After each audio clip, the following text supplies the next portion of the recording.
part 2 of the midweek preview. Warwick Farm, 3 races to attend to here, and obviously it's a small program. It's on a 5-metre rail and we're looking for leaders ideally.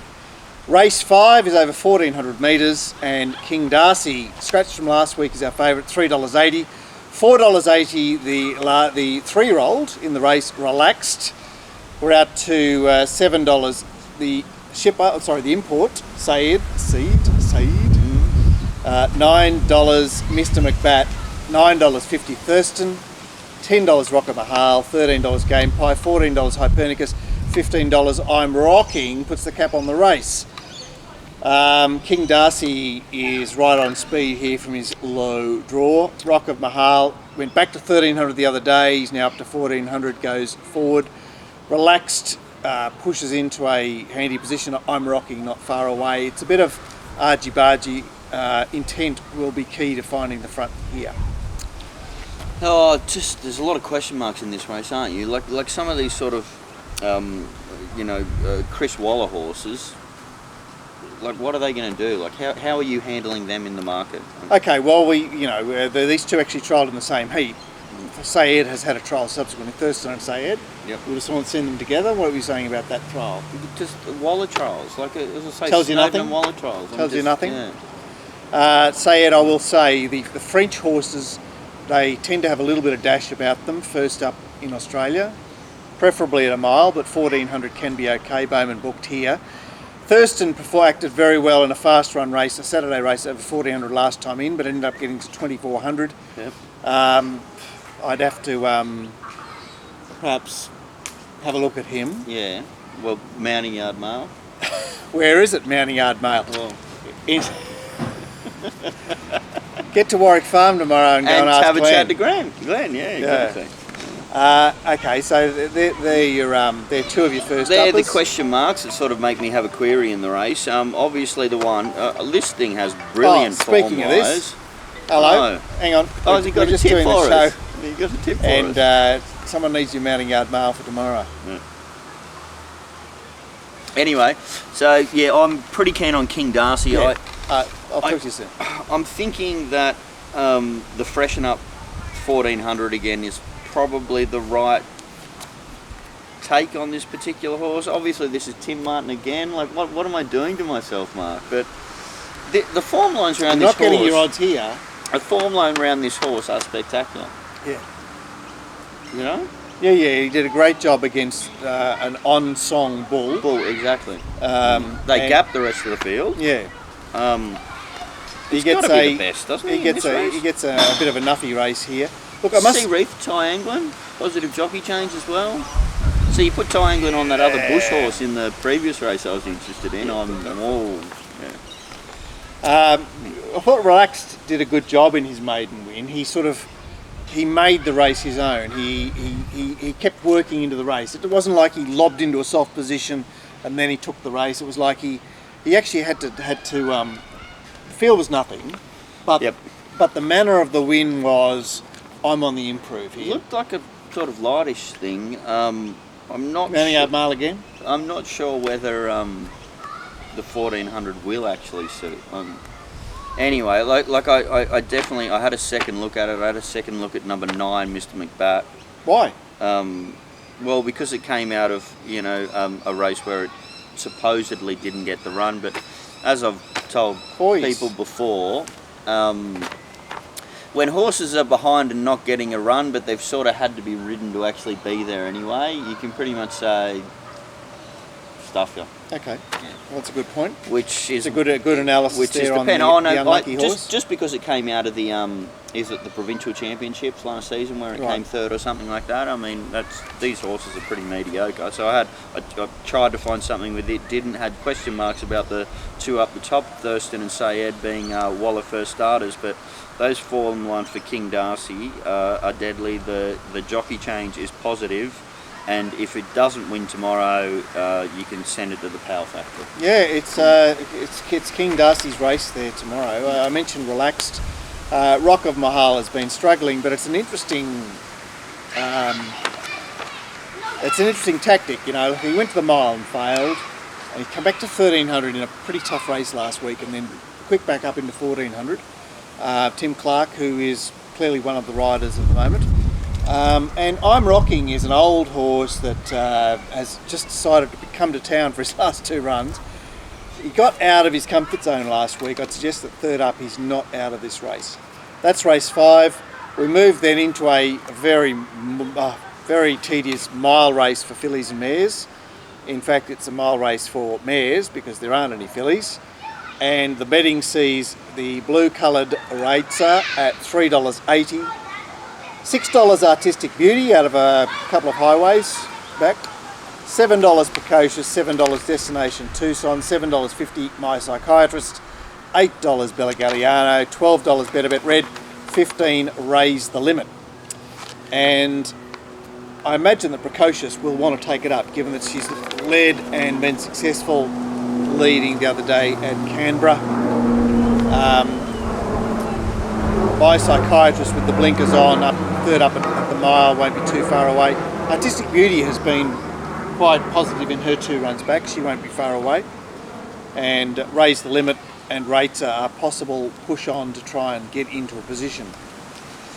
Excited or no?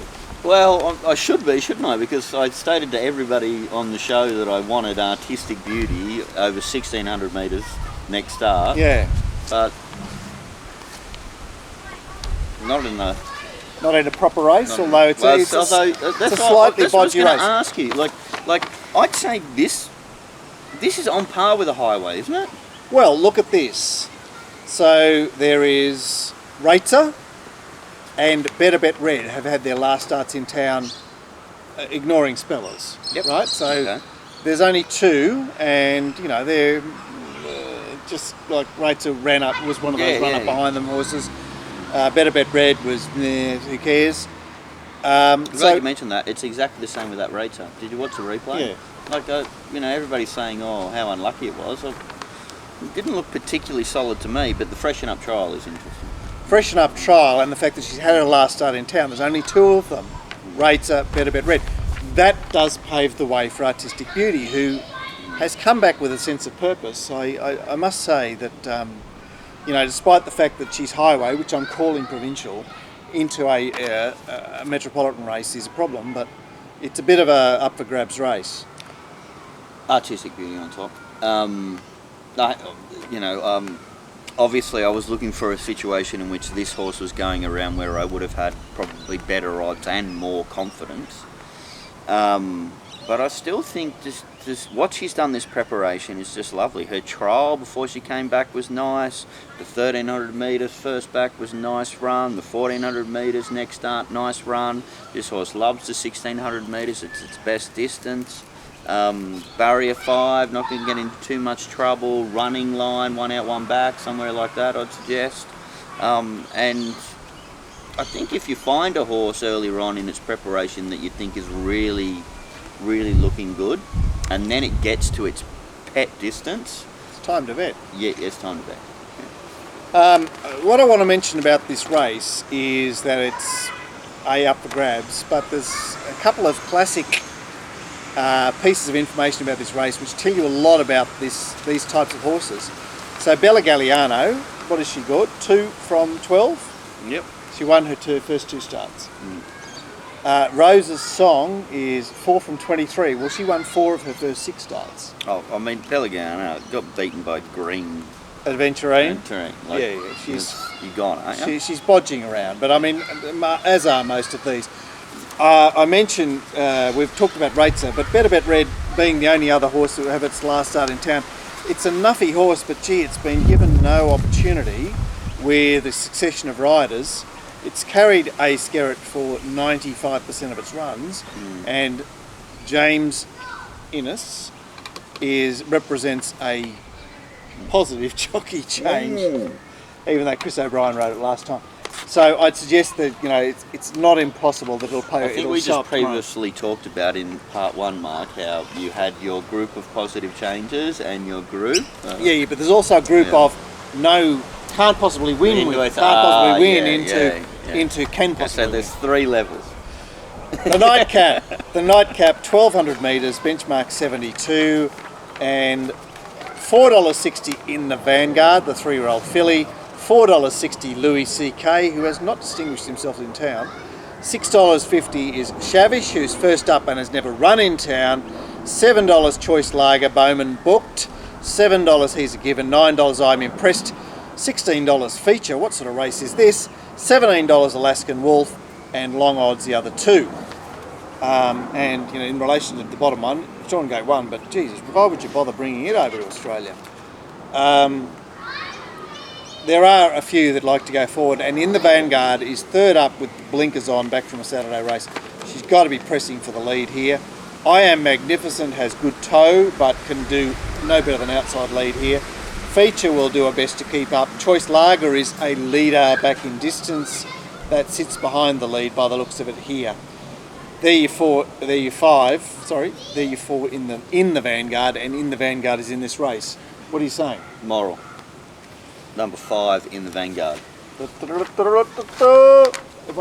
I'm scared of this horse. I'll start with a negative, and that is like it's been a spruik horse which has sort of let everybody down. But I don't know whether anything. Let everybody down when?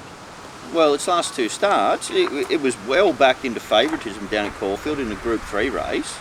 It came 7th. Right. Yeah. And then comes back to Sydney and sort of disappoints again. Although it blew, it was solid in the market. Yeah, it sort of had to be. It was A. Atkins. But I'm just saying, tomorrow. It's blinkers on. I said moral, didn't I? You know, I've talked about it before. Sorry, you go down to Melbourne, first start back, you can underperform because you're getting used to your circumstances. Oh, it's a system horse. At Sydney Run. It's a system horse. Yes, it's a system horse, and on that system as well, it's a horse that goes forward and it's back in grade. Yeah, and the trial. Adrian Adkins to Tim Clark. Come on, Andrew Adkins. His mother named him Andrew. Oh, okay. 3 ultimate pearls of mine, all into this one horse. There you go. There's got 3 percentage signs for you. Yeah. The only other danger I thought was number 2, Louis C.K., who I've always thought is has a bit of ability and can really. I know, but like he's had 2 starts away from Kembla. It could be that he's he's a Gwenda horse. A Gwenda horse that looks really good at Kembla, and he's 2 runs away from Kembla. Well, one of them was in that insanely hot race, but you get beaten 6.5 lengths. In the other race, well, he just didn't feature at all. Look, I'm prepared to say this is his 3rd and final chance in town, Louis C.K. Yep. Shavish, I'm not interested in at all. Peace Snowden tells you everything. He's never started in town before. So there's the stable's opinion on it. Oh, there's a Mark Pearl. Beautiful. Look, Choice Lager has been racing very honestly of late, and you know, should in the Vanguard display its chink. In the Vanguard's an even money chance. So Gord's declaring here, we perhaps need to persevere with this race no more, persevere with this program no more. Good luck tomorrow at Warwick Farm. We'll have the Saturday preview on for Rose Hill on Friday. And we've got some fantastic announcements to make on Friday too. I'm so excited. Yeah. So Glenn's very keen. Glenn's very keen. He's got some stuff to say because he's been away. And don't forget, we've got Wyong Thursday, Canterbury Friday, the preview show on Friday with Rose Hill on Saturday. So don't hold back. Hope you have a good day at Warwick Farm tomorrow.